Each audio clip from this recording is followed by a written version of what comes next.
All right, remember, ooh and ah when the cover comes off, right? We gotta really do it up.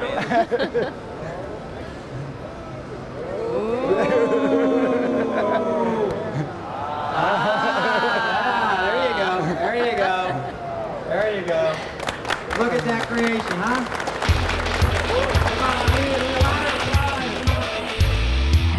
One of the most awesome things about coming to the SEMA show is getting to see the designs and the creativity of everybody who brings in their project cars, and we love to see what the Ring brothers bring. And this year we met up with Mike Ring in the BASF booth, and Mike, you made a 70 Mustang that's just, I'm speechless. It's phenomenal. I know you've done so much work. Can you tell me what started this project? Well, it started with actually Alex and Jane. They're from Arizona, and they brought a 65 out to us, and somebody had started on, you know, the typical somebody else started out, and they brought it out, and it was just not one we wanted to get into, and we just said no thanks, and they were like, you know, we still want to do a car, and we're like, we had this car at our shop, you know, we hadn't started it, and so we talked him into doing a 70. It's something Jim and I always wanted to do. All the cars we've done, we've never done a 70.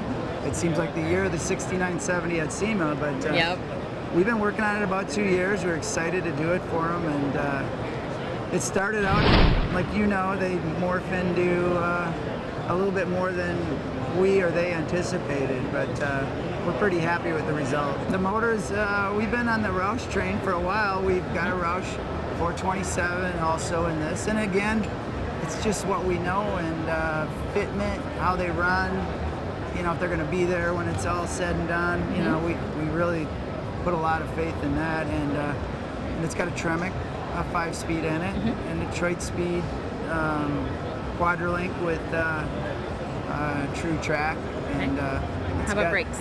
Bear, of course. I think everything we've ever done has Bear. Yeah. We painted the calipers a little bright.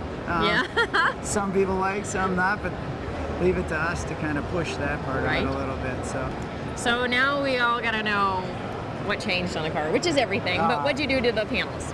Everything from, God, if you look at the grill, even the headlight buckets, if you started there, we widened. If you look at the 70, they have like a fake air intake on just right of the headlights, or just side of the headlights, and we actually turned those into the signals and widened that 1/4-inch beam inside there to about 1 1/4 inches and wrap it around. The whole front fascia we cut out of foam, made molds. They're all carbon. The front fascia, the lower air dam, and we made it a little Trans Am where we brought that flare into the fender and actually incorporated it into the fender. The hood, obviously, we made a dual shaker and put the air cleaners in the cowl to suck the air there. Flush mounted the glass, which is, you know, everybody's doing now. Drip rails on this were removed, and it's a little tricky on these cars because of the back vent window. There's a lot of chrome and a lot of things going on a 69 70, so I don't know if I've seen too many guys do that because it is very extensive work just to remove the drip rails on these cars and not get into that vent window. We changed the cut line on the doors again because we've kind of been doing a lot of that, but we've actually, if you look at them, it makes the car look like it's moving. We added about 1.5 inches, I think, to the door bottom and cut it in an angle, so this car actually looks like it's leaning, like it's just ready to take off.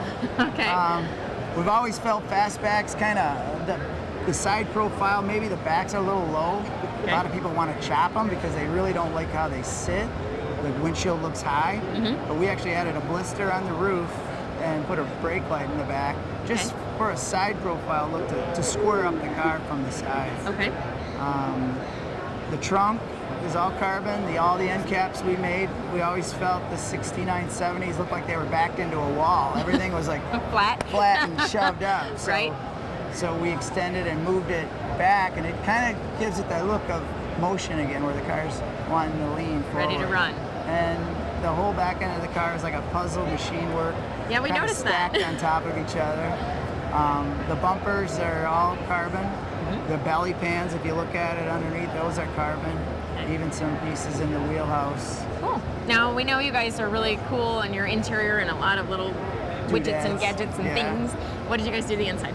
The inside we gutted, and really the owner liked the GT40, so we kind of stole that idea of a GT40-ish dash, and again machined the faces. We used classic instruments. I think they're that Steve Moll gauge. Okay. Very aircraft looking, and brought the console down into it with kind of the holy you-know-what handle for the passenger. Yeah. And, so yeah, I mean, like the blister in the roof, we actually made it look like it goes up on the inside. All the visors are nice. I mean, Steve at Upholstery Unlimited just works so well with us. Good. Again, I hate giving his name out because He's getting it's more getting calls, out isn't there, he? yeah.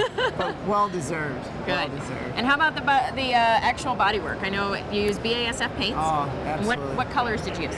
This one, we call it Dragon Blood Red, but it's actually a BMW color. It's called Barbera Red.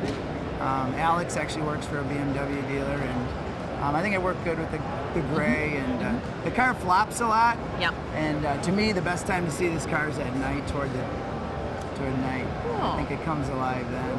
Cool. Well, Flowmaster exhaust, you know, okay.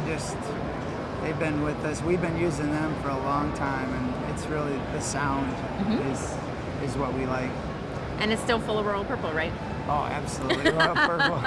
We're actually going to have, you know how Mobile One does the thing. We're doing all royal purple, just little fluid symbols on all our things, just to give it that OE touch. Yeah. Because we really want to make it look like, again, a manufacturer built a prototype car. That's kind of what we think about. You guys do a great job at that, but way better. Well, thanks. It looks like it should be on the showroom, and there should be 100,000 of them out there, that's for sure. Well, I appreciate it. Well, it was nice to meet with you again, and we'll continue to admire your car. All right, thanks.